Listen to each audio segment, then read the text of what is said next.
importante ressaltarmos as diversas fontes que levaram e que ainda levam ao conhecimento do passado helênico. Essas fontes são consideradas ciências auxiliares da história. Uma delas é a epigrafia, que tem como objetivo a descoberta e pesquisa de inscrições em materiais como pedra e metal. Essas inscrições tratam do registro de atos públicos, como tratados de paz e de comércio. As inscrições tratam também de atos privados, como compra e venda de testamentos, além de assuntos religiosos e da homenagem a mortos e vivos.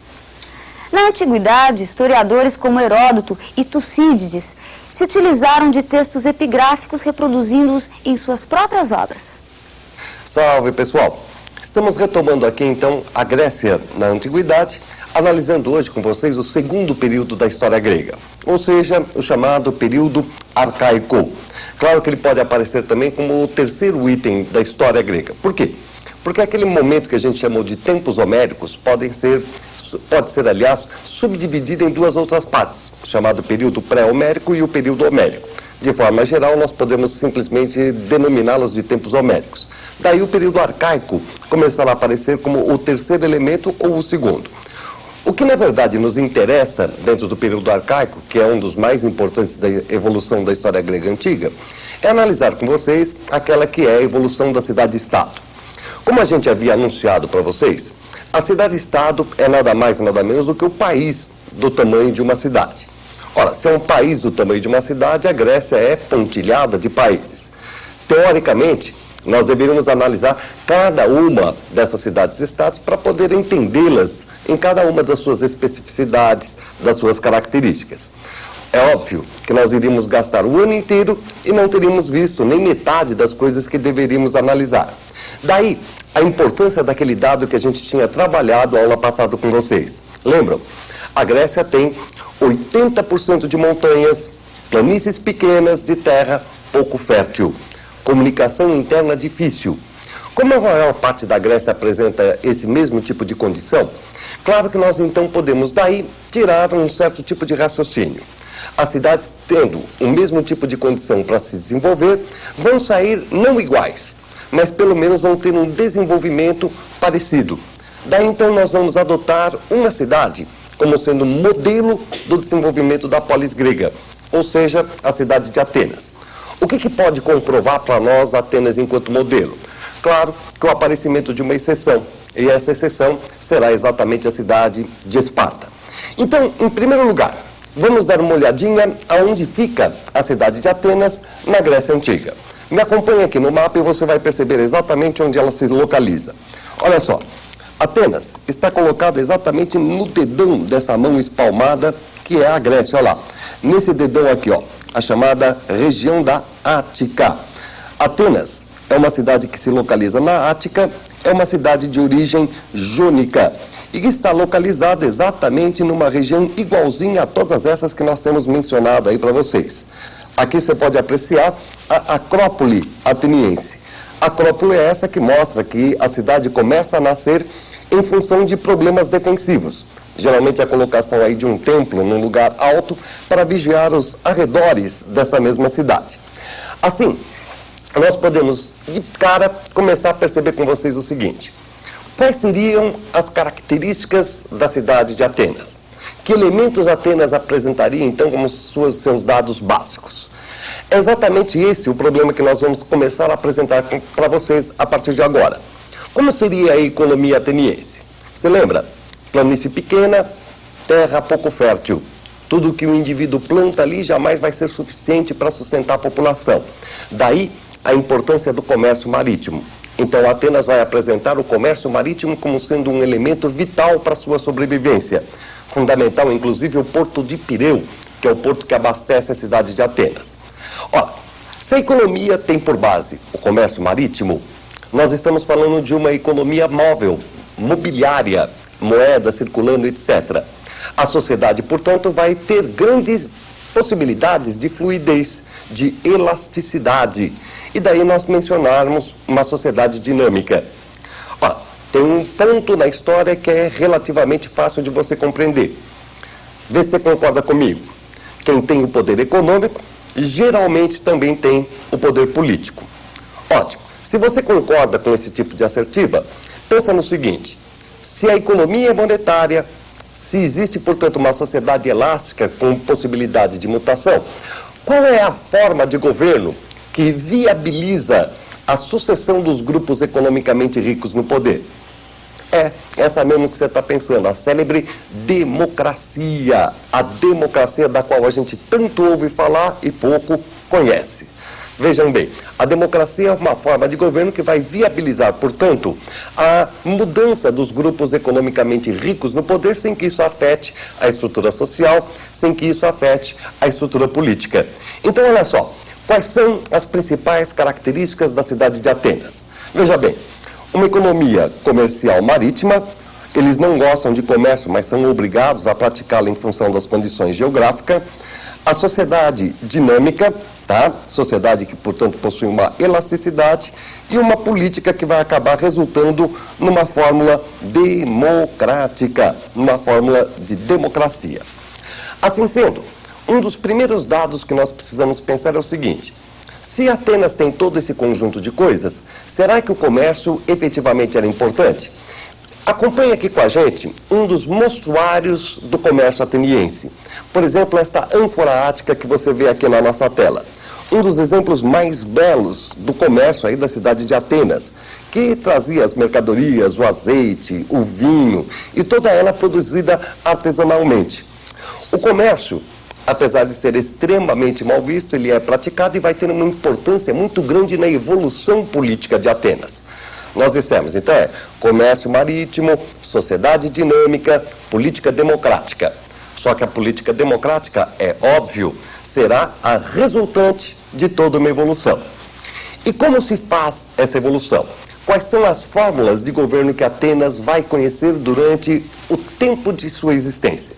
Olha só, veja bem, em primeiro lugar, a primeira grande forma de governo que Atenas conheceu foi a monarquia. A monarquia rapidamente vai ser substituída pela oligarquia, depois virá a tirania. Importante você fixar aqui a ideia do tirano. Tirano, para o grego, é apenas um governante legal e não um mau governante, tá? E por fim, a democracia. Olha lá, 4 formas de governo: a monarquia, a oligarquia, a tirania e a democracia.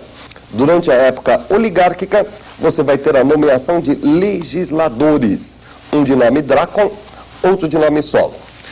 Qual a importância desses 2 legisladores?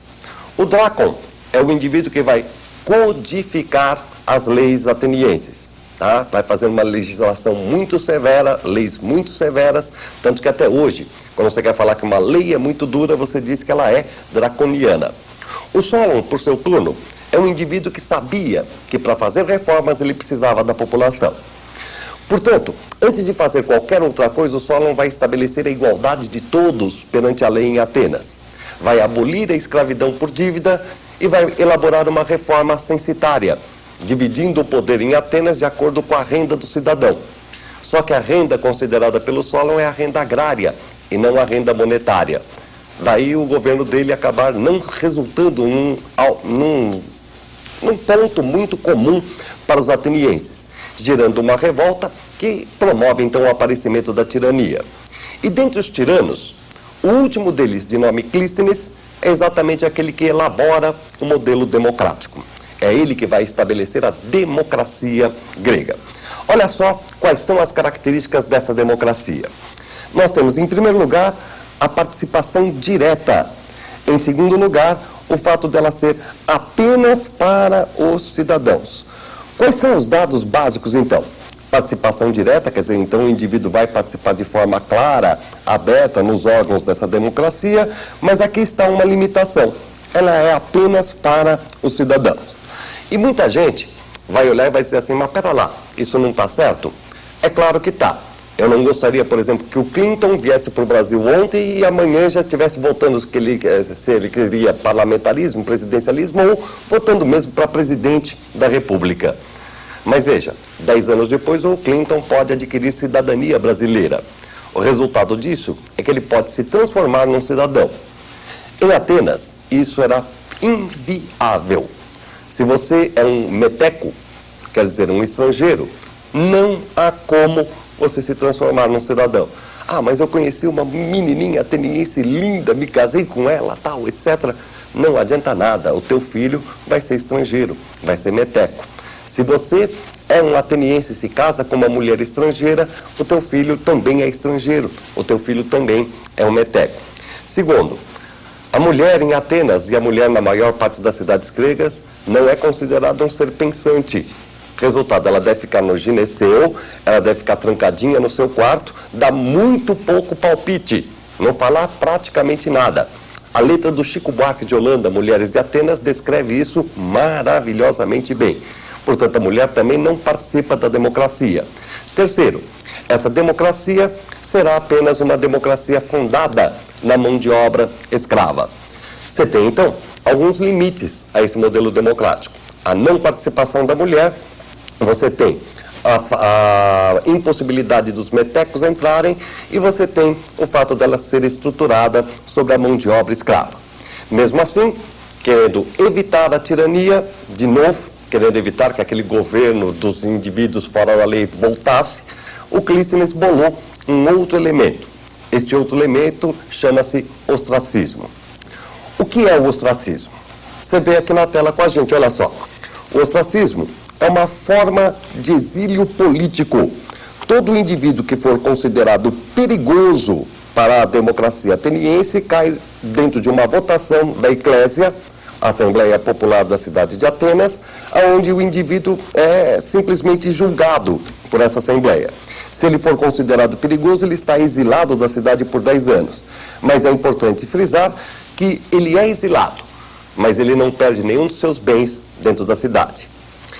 Esse modelo democrático vai ser finalmente aperfeiçoado por um outro indivíduo, esse que nós vemos aqui na nossa tela, chamado Péricles, que vai ser um dos responsáveis pela construção também deste grande monumento artístico chamado Parthenon.